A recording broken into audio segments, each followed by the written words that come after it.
Siamo sul Monte Castello e quello che vedete alle mie spalle è il Monte Ventolone, che insieme al Monte Piccolo costituì il primo insediamento di tipo dell'età ancora del bronzo che venne attuato in una forma che è stata riscoperta nel 1800.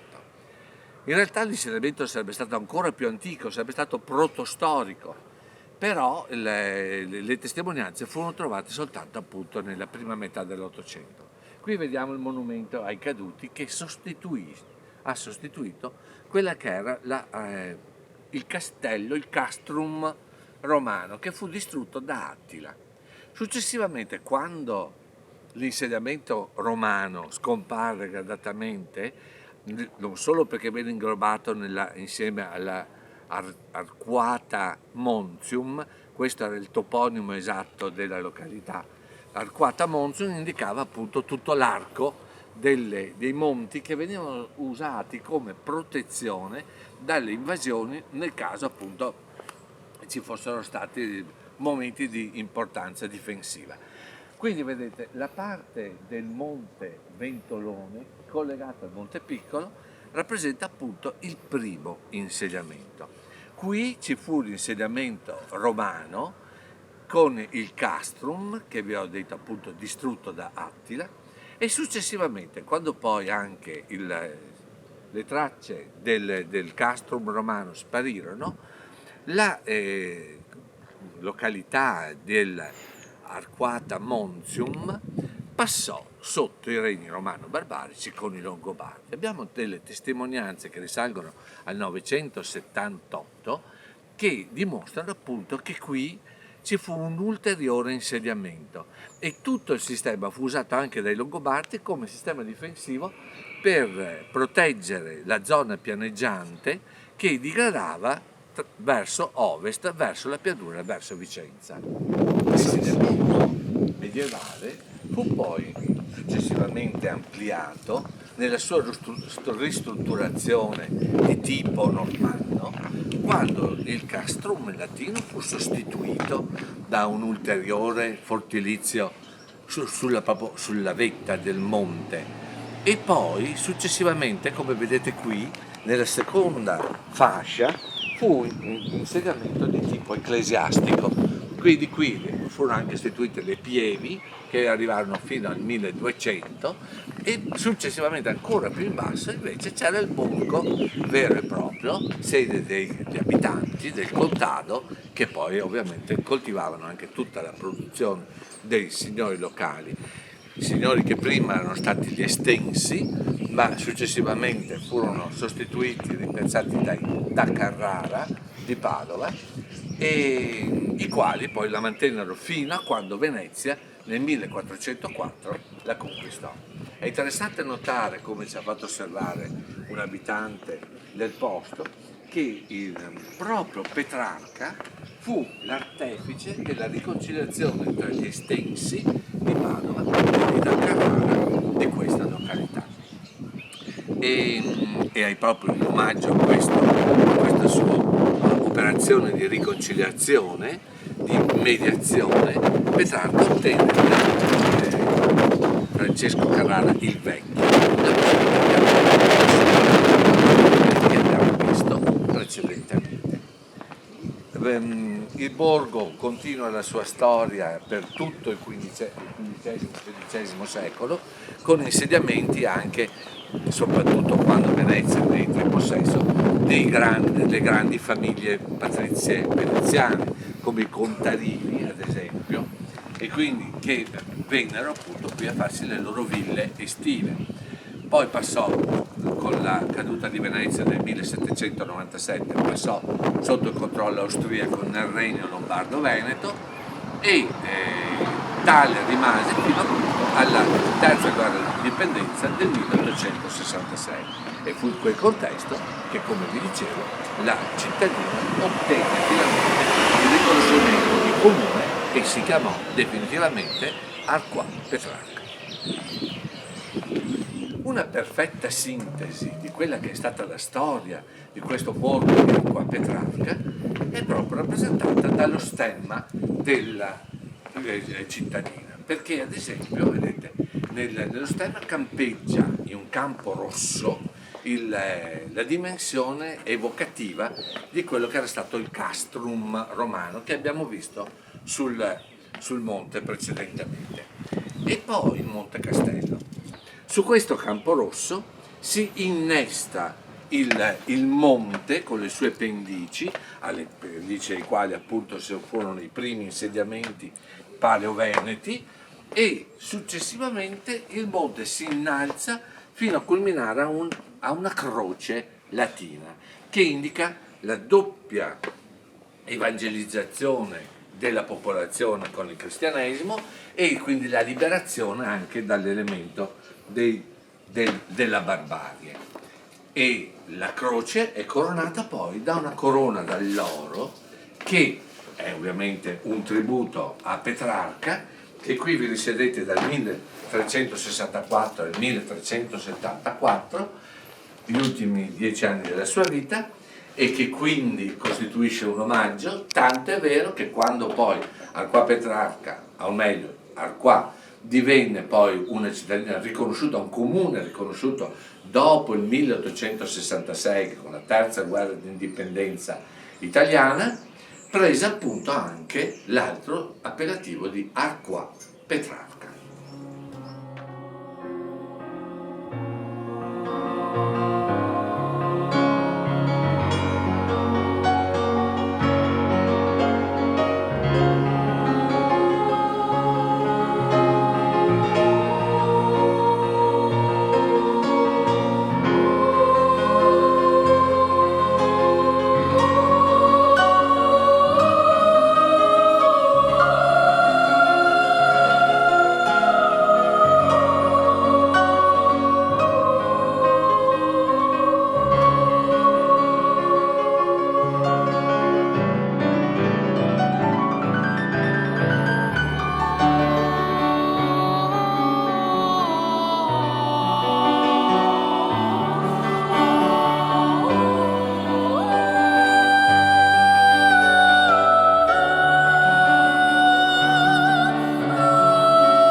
Nella lettera 46 delle Variarum, ossia delle lettere, delle epistole che appartengono alle varie opere di Petrarca, Francesco Petrarca scrive al suo amico Moggio di Parma: «Ah, come mi piacerebbe che tu potessi venire a vedere come io ho eretto un secondo Elicona sui colli». E si riferiva proprio alla abitazione che aveva ricevuto in dono da Francesco da Carrara nel 1368.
Petrarca visse in questa casa fino all'anno della sua morte, abbiamo detto 18 luglio, mezzanotte tra il 18 e il 19 luglio del 1374.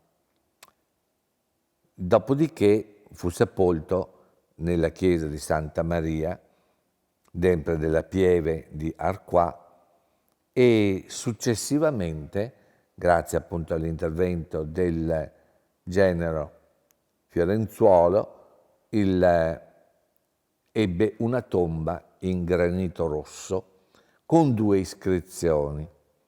Una si dice riferita al Petrarca e una pare del Fiorenzuolo stesso. Ci troviamo qui davanti alla chiesa di Santa Maria Assunta e di fronte alla tomba del Petrarca. Vedete, il testo recita: Frisida Francisci Lapis, hic tegit ossa Petrarce. È interessante la traduzione nell'ambiguità della sintassi latina, perché frigida tutti lo riferiscono alla lapis, alla lapide fredda, alla pietra fredda che nasconde, copre, protegge le ossa del Petrarca. Ma provate invece a pensarla riferita alle ossa fredde di un uomo così grande come fu il Petrarca, al quale, venuta a mancare l'anima, non rimase altro che il rigor mortis. E quindi vedete, questa iscrizione fu fatta fare proprio dal genero del Petrarca. E Petrarca originalmente era stato sepolto all'interno, come si diceva appunto ai nobili e ai prelati, e lui appunto controllava una pieve qui della zona, e era stato sepolto all'interno, ma aveva già lasciato nel suo testamento scritto che qualora poi non fosse stato possibile gestire la tomba all'interno, avrebbe voluto essere sepolto qui all'esterno. E successivamente fu posta anche tutta un'altra iscrizione che va tutta intorno al piedestallo della tomba: Viro insigni Francisco Petrarca laureato, Franciscolus, ecco, e questa è invece l'iscrizione originaria di Francescuolo, che fu appunto il genero del Petrarca.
ci troviamo di fronte alla porta dell'oratorio della Santissima Trinità, nella quale Petrarca, canonico della collegiata di Monselice, veniva a pregare, e qui i pueri cantores terranno appunto il loro concerto, che poi avrete occasione di ascoltare.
Siamo in un contesto di estrema e intensa religiosità, pur essendo nell'ambito della corte dei vicari, che possiamo vedere tutta qui intorno a noi, a indicare proprio quel sodalizio che in età medievale si instaurò tra il potere della Chiesa e il potere temporale.